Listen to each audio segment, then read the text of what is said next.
Ya está con nosotros de manera virtual la presidenta del Consejo de Ministros, Mirta Vázquez, en el programa. Premier, ¿cómo está usted? Buenas noches, bienvenida.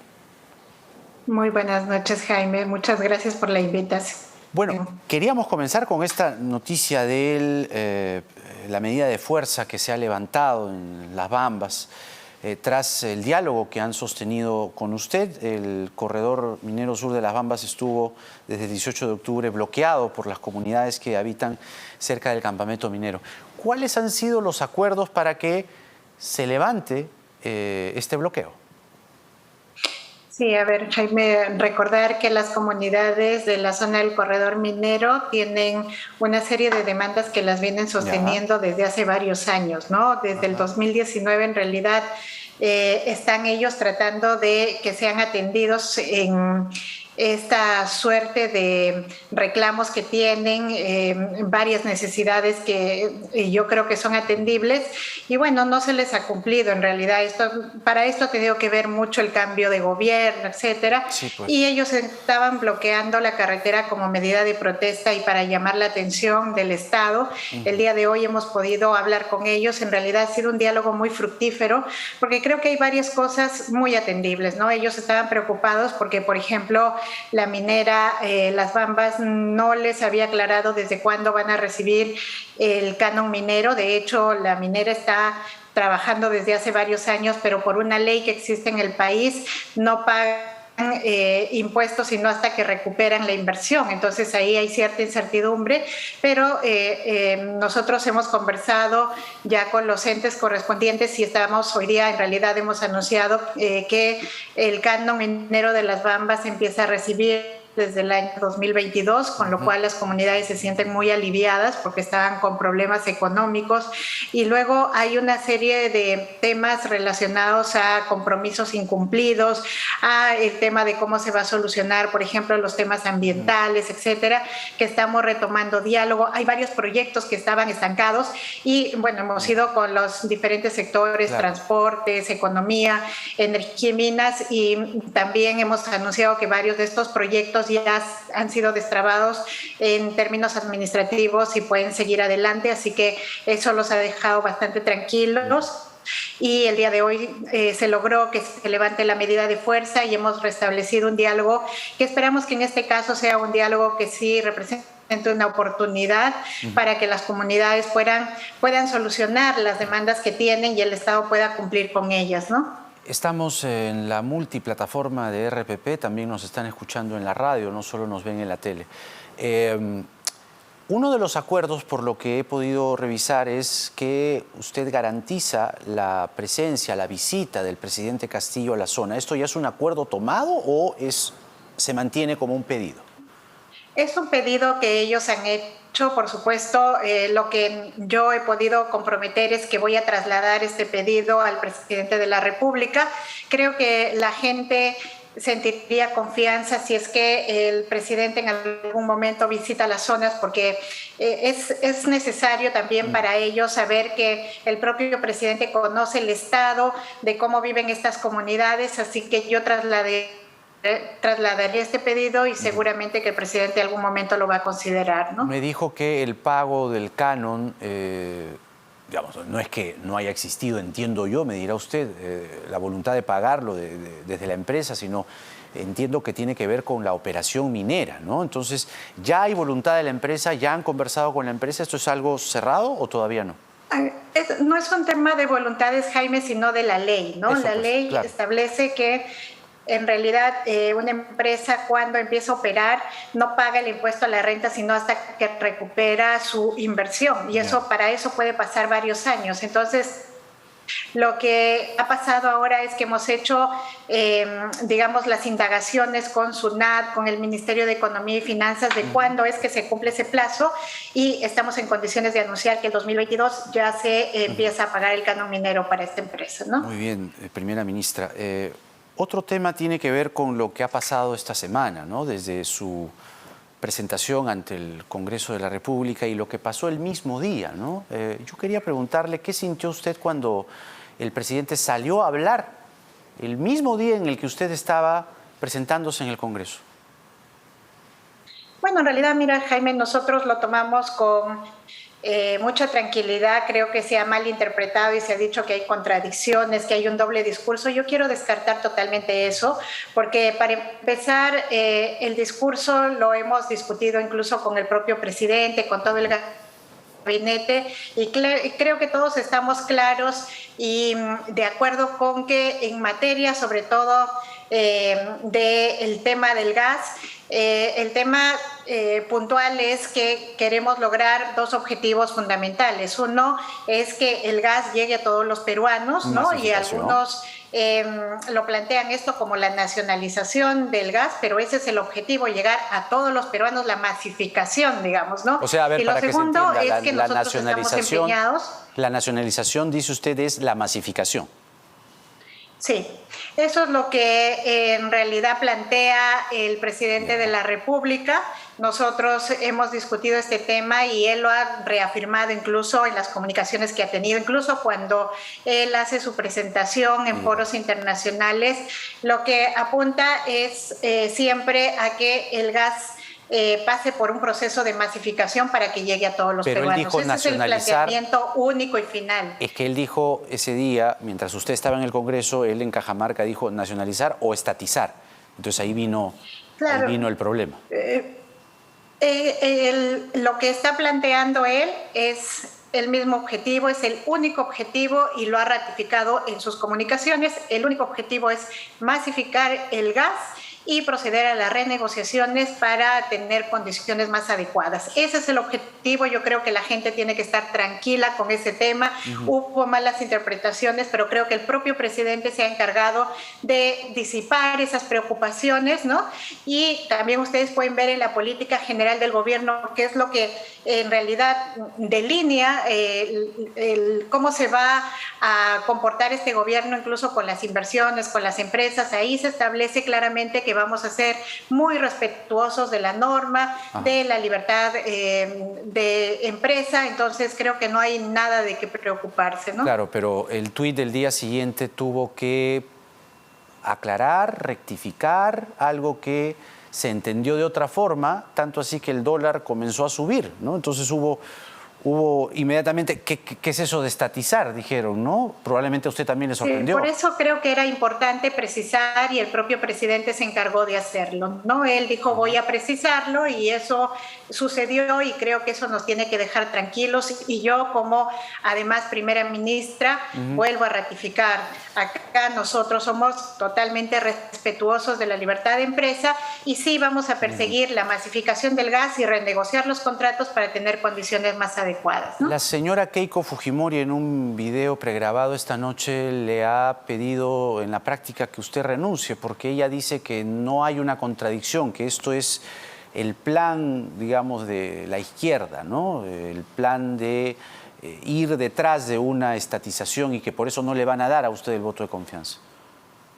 Mire, nosotros somos respetuosos de lo que pueda decir cualquier ciudadano, de las opiniones que viertan, pero nosotros estamos manifestando claramente cuál es la política de este gobierno y creo que ahí estamos claros. Tenemos no solamente los compromisos que los hemos expuesto ante el Congreso, sino que tenemos la política pública aprobada. Eso no es cualquier declaración, es una norma, es una ley y eso es lo que define. Entonces yo creo que no tenemos por qué hacer más cuestión de Estado sobre el tema, ¿no? Si en algún momento el presidente volviese a insistir con la estatización o mencionar la palabra estatización, ¿qué haría usted?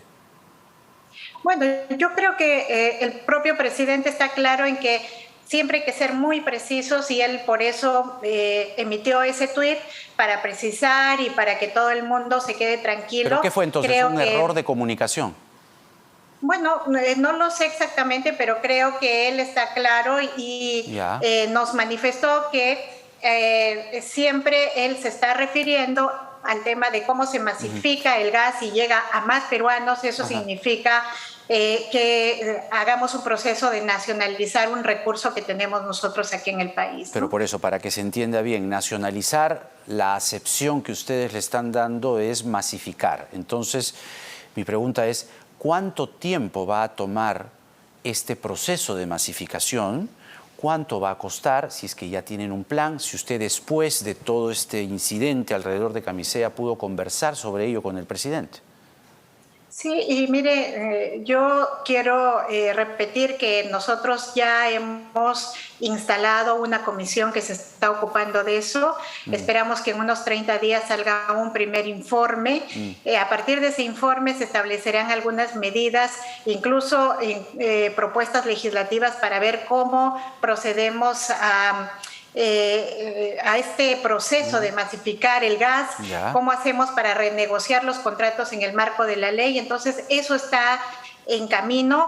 Hay una comisión, hay plazos que están establecidos. Yo creo que muy pronto tenemos resultados, ¿no? Ahora, sobre el voto de confianza que recién se verá el 4 de noviembre en el Congreso, ¿usted ha evaluado los pedidos de la oposición? ¿Va a ir con Barranzuela el 4 de noviembre? A ver, hay algunas bancadas que sí han hecho un pedido específico sobre sacar ministros antes de dar del voto de confianza. Miren, nosotros, como venimos repitiendo, el voto de confianza se da básicamente y tiene que girar en torno a la política que el gobierno presenta, ¿no? Nosotros hemos presentado la política, hemos expuesto las acciones, qué avances tenemos también y cuáles son nuestras metas. Creo que ese es el núcleo central del voto de investidura. Sí hay pedidos de que se puede evaluar a algunos ministros. Yo les he manifestado a las diferentes bancadas con mucha transparencia que ese proceso está en marcha, la evaluación está en marcha, pero no podemos asegurar que esa evaluación termine antes de que se produzca el voto de confianza. Nosotros tomamos muy en serio las preocupaciones, yo lo vuelvo a repetir, yo soy una especial interesada en que los funcionarios que estén ahora en el gobierno cumplan con los requisitos de idoneidad, de capacidad. Eso está en mi cargo, lo estoy revisando, pero miren, yo creo que esa no debe ser una condicionante, ¿no? Que tenemos que pensar que este país tiene que salir adelante y para eso necesita aprobarse la política. Para eso necesitamos que nos pongamos de acuerdo y empezamos a desempeñar las acciones que son necesarias, sobre todo desplegar de urgencia. Pero lo que dice usted es que está evaluando a Barranzuela y a Garrido, que han sido, digamos, los dos ministros que la oposición ha puesto como condición. Un sector. Bueno, hay varios ministros que de diferentes bancadas nos muestran preocupaciones, algunas son válidas, otras se les ha pedido incluso cuando hacen acusaciones tan graves, por ejemplo, respecto al ministro de Educación que tiene vinculaciones con terrorismo, lo cual me parece gravísimo. Yo les he pedido a todas las bancadas que han hecho ese tipo de vinculación que me entreguen alguna prueba y yo tengo que decir que ninguna me ha acercado ningún medio probatorio. Entonces, se toma, por supuesto, la preocupación, pero hay que verificar todas esas imputaciones que se les hace. El proceso de evaluación se está dando, ¿no? ¿Y ese proceso de evaluación tiene como plazo el 3 de noviembre o no tiene un plazo? No necesariamente, Jaime. No necesariamente, ¿por qué? Porque son procesos que corren en tiempos diferentes. Nosotros, los que hemos asumido recién, imagínense ustedes que el proceso de transferencia de las carteras recién ha terminado este viernes pasado, ¿no? Y recién ahí uno empieza a hacerse cargo formalmente del despacho, de mirar las cosas que hay, etcétera. Entonces, se tiene que tomar en cuenta también esos tiempos, ¿no? Entonces, miren, yo diría a las bancadas, hay que tener en cuenta, en principio, que el núcleo central de esto, como repito, es la política de Estado que nosotros estamos proponiendo, ¿no? Así como la oposición le hace esta clase de condicionamientos, Perú Libre también tiene lo suyo, o por lo menos la facción serronista de Perú Libre le pide a usted que hable de la Asamblea Constituyente. ¿Qué piensa usted concretamente sobre este pedido de Perú Libre? De acuerdo, usted ha dicho que no es el momento, pero ¿habrá algún momento para la Constituyente? Miren, Yo vuelvo a repetir lo que siempre estoy argumentando. En este momento el Estado está muy concentrado, el gobierno está muy concentrado en cosas urgentes como el tema de contener la pandemia, el tema de la educación, el tema de la segunda reforma agraria, la renegociación del gas, el tema de la reforma o de la nueva constitución. Yo creo que es un pedido absolutamente legítimo, es una apuesta, es un objetivo, pero que se tiene que consensuar con las bases, con la gente, y es un proceso, ¿no? Entonces, creo que mientras ese proceso se da, hay que concentrarnos en lo urgente, ¿no? Ahora, ¿qué significa exactamente el nuevo pacto social que usted ha planteado en su discurso? Porque hay quienes lo entienden como un mensaje criptado de una asamblea constituyente. Miren, en realidad el pacto social lo que plantea es un pacto de gobernabilidad donde nos centremos tanto los poderes del Estado, ejecutivo, legislativo, en lo que la sociedad está demandando. No podemos seguir en este tipo de confrontaciones, no podemos seguir en este tipo de relacionamiento que tenemos de unos años para acá, donde lo que tenemos son pugnas, donde lo que tenemos son una suerte de procesos en los que estamos tratando de anularnos un poder al otro. Un nuevo pacto social significaría que trabajamos conjuntamente con miras a la gobernabilidad, la estabilidad de este país. Eso es lo que nosotros planteamos y, por supuesto, si más adelante se van a dar algunos procesos como de movilización ciudadana pidiendo la nueva constitución, etcétera, tendremos que escucharlos, ¿no? O sea, lo que usted dice es que el término nuevo pacto social que utilizó en su discurso no significa una asamblea constituyente. No necesariamente, Jaime. Lo que va a plantear básicamente son condiciones de gobernabilidad. Eso. Y para las condiciones de gobernabilidad creo que tenemos que escuchar mucho a la población. Si la población ahí en algún momento pide una nueva constitución, tendremos que ver los mecanismos en el marco de lo que está establecido en la Constitución. Claro, pues ahora, como le decía, hay quienes piensan que es un mensaje encriptado y que podría ser, si acaso, mensaje encriptado de Asamblea Constituyente, que podría ser, ¿no?, un guiño de ojo, tender un puente con la facción serronista de Perú Libre. ¿Cree que esta facción le va a dar el voto de confianza? Mire, yo esperaría que todas las bancadas hagan una evaluación bastante objetiva y teniendo en cuenta el contexto que estamos atravesando. No estamos en una situación fácil y creo que si ponemos a discutir sobre aspectos muy específicos, podemos correr el riesgo de que nos olvidamos de que en este momento necesitamos estabilidad para poder salir adelante, ¿no? Entonces creo que es indispensable pensar en lo que la población está necesitando de manera urgente, ¿no? ¿Han evaluado usted y el presidente la posibilidad de que no le den el voto de confianza? Mira, siempre es una posibilidad, ¿no? Siempre es una posibilidad, pero yo diría, en esa evaluación sí habría que ser conscientes de que sería una situación también muy grave porque eso significaría que nuevamente hay que cambiar de gabinete con todo lo que eso significa, con los retrasos que eso supone y con la desatención que eso genera respecto a temas tan necesarios como salud, vivienda, alimentación, etcétera. Yo no sé cómo la población podría reaccionar, no sé si este país podría resistir nuevamente una situación de inestabilidad, ¿no?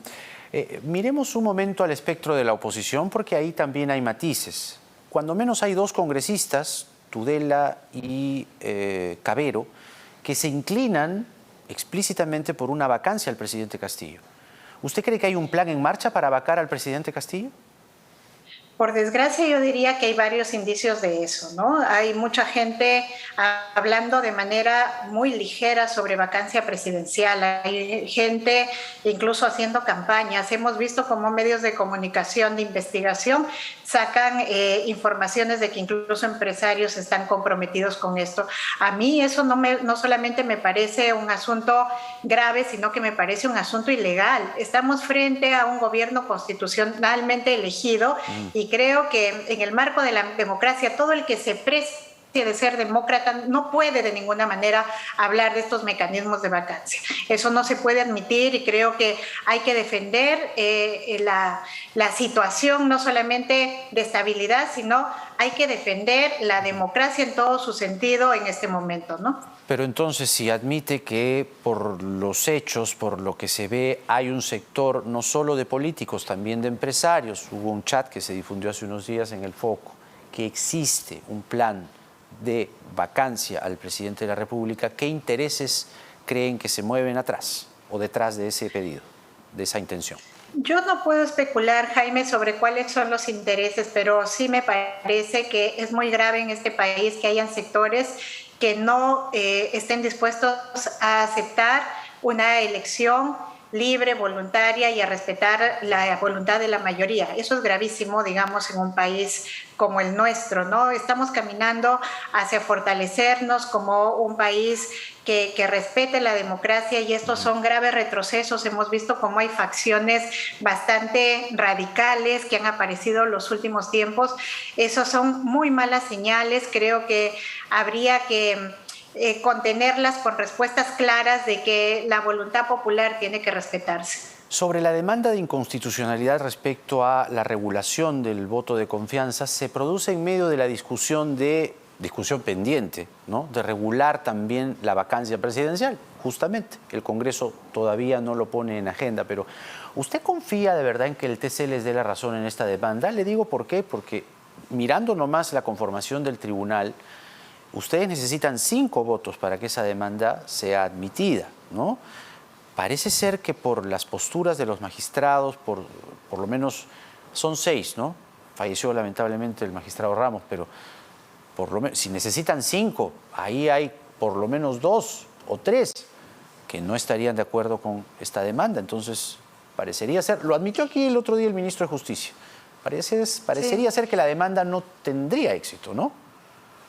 Y eso es un asunto muy preocupante, Jaime, porque si vemos los precedentes del propio Tribunal Constitucional, todos los precedentes anteriores sobre este tema y los pronunciamientos van en el sentido de que no se puede tratar de, digamos, modificar la Constitución mediante leyes que la interpretan. Esa es una regla que el propio tribunal ha puesto. Sin embargo, ahora estamos en la situación de pensar en que no nos podrían dar la razón por la conformación misma y por la tendencia de cada uno de esos magistrados. Eso nos plantea un asunto grave porque en el fondo es cómo funciona un tribunal constitucional o a qué responde un tribunal constitucional. Debería responder realmente a criterios objetivos y coherentes y que están los mismos, digamos, que no varíen. Sin embargo, parece que aquí dependiera de personas, ¿no? Y eso sí nos parece un grave riesgo. A mí me parecería muy raro que el Tribunal Constitucional se contradiga a sí mismo y, bueno, termine dándonos la contra. Siempre es una posibilidad, por supuesto, pero yo esperaría que eso no sea así. Hablemos, o le quería preguntar sobre los protocolos COVID-19, los protocolos sanitarios, que muchos están bastante atrasados o desactualizados, ¿no? Los pediluvios, incluso el termómetro, hay cosas que están como obsoletas en este momento. ¿Se van a anunciar nuevos protocolos o protocolos actualizados de COVID-19 en los días que vienen? Sí, el Ministerio de Salud está trabajando arduamente, no solamente en el tema de tratar la pandemia desde la vacunación, sino mirar la parte complementaria de la atención de salud. Eso incluye la parte preventiva. Y en la parte preventiva se tiene que volver a revisar, por ejemplo, si los protocolos que tenemos actualmente nos sirven o no, o qué nuevos protocolos se deben incorporar. Sí. Entonces, en eso está trabajando el Ministerio de Salud. Pronto seguro tendremos anuncios, ¿no? Y eso tiene que ver también con lo que ha dicho el SUTEP hoy, ¿no? El SUTEP dice que el incremento del COVID y el presupuesto insuficiente no permiten el retorno a las clases semipresenciales, como usted lo anunció en el Congreso. ¿Qué tiene que decir? Miren, yo tengo que dejar claro que un objetivo, y esto lo hemos discutido incluso en el Consejo de Ministros, un objetivo fundamental de este gobierno es cómo llegamos a establecer rápidamente medidas para que se produzca el retorno presencial a las clases de los niños, niñas sobre todo, ¿no? Estamos trabajando en eso. Yo tengo que decir que es un plan que está en camino y que esperamos que a abril del próximo año ya tengamos todas las condiciones saneadas, porque es verdad que tenemos en varios lugares escuelas que no están con las condiciones óptimas, que les falta agua, saneamiento, etcétera. Hay todo ese tipo de problemáticas. Hay recursos ya destinados. Esto tiene que ser un abordaje multidisciplinario. Lo vamos a tratar con diferentes ministerios y sectores, pero el objetivo fundamental es llegar a la presencialidad en breve. Yo creo que más bien los indicadores de salud lo que hacen es ver que la pandemia, si bien es cierto, los contagios se siguen produciendo, pero los niveles de mortalidad han bajado significativamente, que ya no tenemos este tipo de problemas con la enfermedad que nos lleva a la fase UCI, por ejemplo, ¿no? Sí. Y que hay muy poco porcentaje de niños contagiados. Entonces creo que eso son indicadores suficientes como para caminar rápidamente al tema de lograr incorporar a los niños a la presencialidad en la escuela, ¿no? Porque quizá en su evaluación al ministro Gallardo pueda incluirse la conferencia de hoy. Hay bastante crítica en este momento por lo que ha dicho, porque él señala sobre el retorno a las aulas, que usted lo señaló, lo anunció en el Congreso, que este retorno sea luego de una movilización social, que se dé cuando sea posible, garantizar una escuela nueva, segura y lúdica. Eso yo no sé si llegue a marzo, ¿no? Miren, creo que faltaría hacer precisiones efectivamente de cómo vamos a proceder. Ahí vamos a está reforzando la comisión que está encargada de eso. Yo particularmente me voy a encargar del tema para mirar cómo avanzamos, pero hay todo el interés por generar las condiciones desde los diferentes sectores para avanzar en el tema de la presencialidad escolar, ¿no? Otra cosa, primera ministra, agradeciendo su tiempo. ¿Cuál es la política del gobierno respecto a la hoja de coca? ¿Erradicación? ¿Suspensión de la erradicación? Yo te agradezco mucho la pregunta, Jaime, porque últimamente se ha estado hablando mucho del tema, sobre qué vamos a hacer. Mucha gente dice que vamos a caminar hacia la legalización total y esto va a ser un narcoestado, y de ninguna manera es eso. Tal como yo lo expuse en el día que me presenté al Congreso de la República, creo que sí vale la pena revisar nuestra estrategia que hemos estado utilizando todos estos años. Tenemos la misma estrategia desde el año 78, Jaime, en la que la estrategia, digamos, privilegiada ha sido la intervenir, digamos, las interdicciones, hacer las erradicaciones de los cultivos, pero lo que hemos visto es que cultivo erradicado, cultivo resembrado, ¿no? Entonces algo está fallando. Sí vale la pena revisarlo, pero yo quiero decir enfáticamente que el tema de la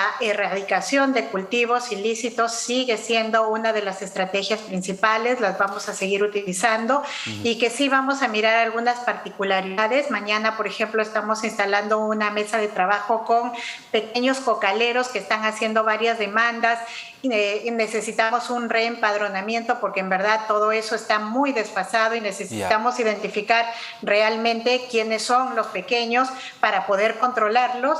Eso se va a tratar el día de mañana en la ciudad de Juliaca. Yo me estoy yendo para allá y la intención es cómo mejoramos nuestra estrategia de intervención y lucha contra las drogas.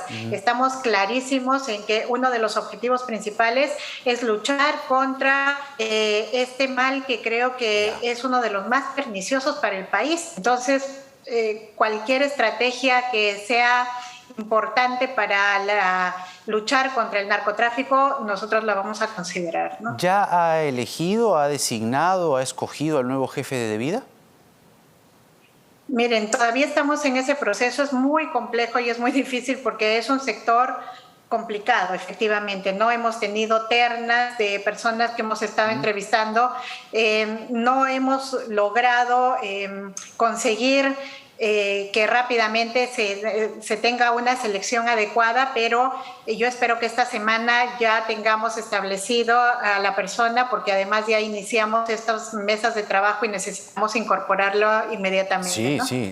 En las ternas, como usted señala, según trascendido, suena fuerte el nombre del señor Ricardo Soberón, ¿es cierto? Sí, hay varios como él que han sido entrevistados, entonces en evaluación están todos y esperamos escoger a la persona más idónea para esto, ¿no? Pero lo que usted nos está diciendo es que él es parte de la terna.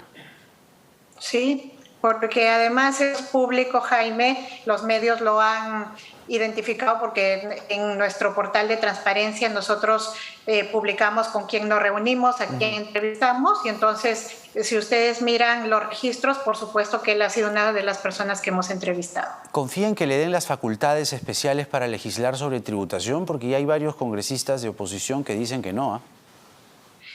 Miren, yo esperaría que sí, y esperaría que lean con mucho detenimiento estas propuestas. Nos estamos, en realidad, estamos entrando a un terreno muy importante, que es cómo conseguimos más recursos para el Estado. En este momento tenemos un país que necesita recaudar, y lo que nosotros estamos proponiendo son medidas que de ninguna manera atentan contra la seguridad jurídica de las empresas ni nada. Incluso la propuesta ha sido elaborada con un equipo del Banco Mundial.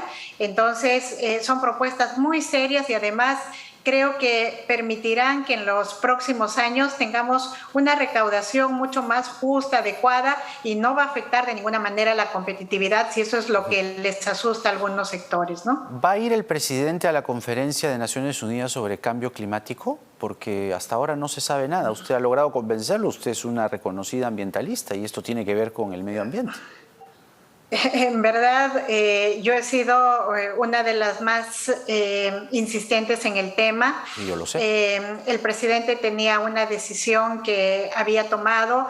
El día de hoy hemos estado viendo algunos asuntos de carácter administrativo que yo espero que no puedan interferir, pero hay procedimientos que seguir, y espero que esos procedimientos no nos hayan vencido. ¿Tiene la intención de ir? Sí, el presidente tenía la intención de ir. Ya. Es un espacio muy importante, además, Jaime, ¿no? Y yo, miren, he sido la que más incidencia he hecho en el tema, porque creo que de cara a la situación que vivimos en el mundo y en el país, el cambio climático, etcétera, esta es una plataforma fundamental donde como Estado debemos afianzarnos también con nuestras políticas, ¿no?